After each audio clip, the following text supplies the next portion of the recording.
பட்டியலின மக்கள் தனியாக 100 நாள் வேலைவாய்ப்பு முகாமுடைய நிகழ்ச்சியில் கலந்துக்கிறாங்க, மாற்று சமூகத்தை தனியாக உட்காந்துக்கிறாங்க. நான் 2 பேரும் ஒன்னாதான் உட்கார வச்சு நடத்திட்டு வந்தேன். அந்த அளவிற்கான ஒரு வேற்றுமை தமிழ்நாடு முழுவதும் இவனுங்க சொல்றானுங்க. திராவிட ஆட்சியில் நாங்க சமூக நீதி நிலைநிறுத்திட்டோம். ஒரு புண்ணாக்கும் கிடையாது, ஒரு புண்ணாக்கும் கிடையாது. நான் கண்ணுக்கு நேராக இதை பார்க்கிறேன்.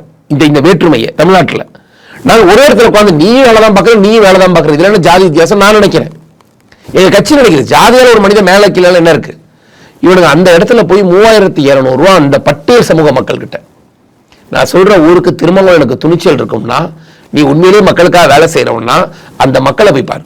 3200 ரூபா கொண்டு போய் பணத்தை கட்டி அப்பதான் உங்களுக்கு கார்டு. அது எத்தனை நாள் தெரியுமா வேலை வருது? 100 நாள் வேலை வருதுன்னா 30 நாள் தான் வேலை, 40 நாள் தான் வேலை. அப்ப 40 நாள் வேலை பார்க்கறாங்கன்னா ஒரு அவங்களுக்கு கிடைக்கிற சம்பளமே 12,000 வச்சுக்கோங்க. அதுல 3000 ரூபாய் லஞ்சம். இது வேற டெக்னிக் லஞ்சம். ஏன்னா அக்கௌண்ட்ல பணம் போகுது, அங்க போய் திருட முடியாது. இந்த 100 நாள் வேலை ஏன் 40 நாள் கிடைக்குதுன்னா, அதுக்கு அங்க வேலைக்கு ஒரு பகுதி ஒதுக்கப்பட்டிருக்கும். அந்த இடத்துல ஒரு 400 லேபர் தேவைப்படுவாங்க. இவங்க என்ன பண்றாங்கன்னா 100 போலி கார்டு வச்சிருக்காங்க. ஆட்டோமேட்டிக்கா இந்த 300 பேருக்கு 120 நாள் வேலை கிடைக்கும்னு வச்சுக்கோங்க. இதே இந்த 100 பேரால தடைப்பட்டு போயிருது.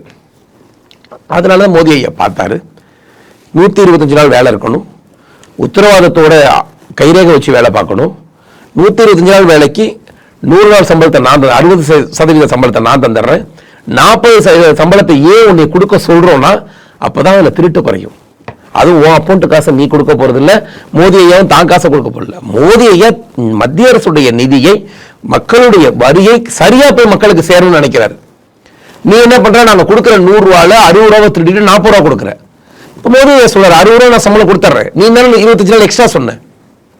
25 நாள் எக்ஸ்ட்ரா சொன்னில, அந்த 25 நாள் எக்ஸ்ட்ரா சம்பளத்தை தான் மோடி ஐயா கொடுக்க சொல்றாரு. நீ 150 நாள் சொன்ன, நாங்க 25 நாள் தர்றோம். 150 நாள் எடப்பாடியோட ஆட்சிக்கு வரும்போது நாங்க மாத்துறோம்.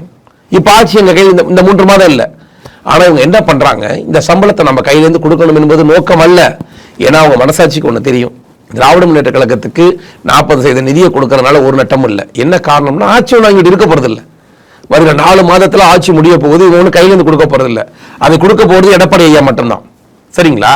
இவனுங்களுக்கு இதை ஒரு புரளியாக கிளப்பி, இதை ஒரு பிரச்சாரமா கிளப்பி மக்கள்கிட்ட கொண்டு போய் சேர்க்கணும்.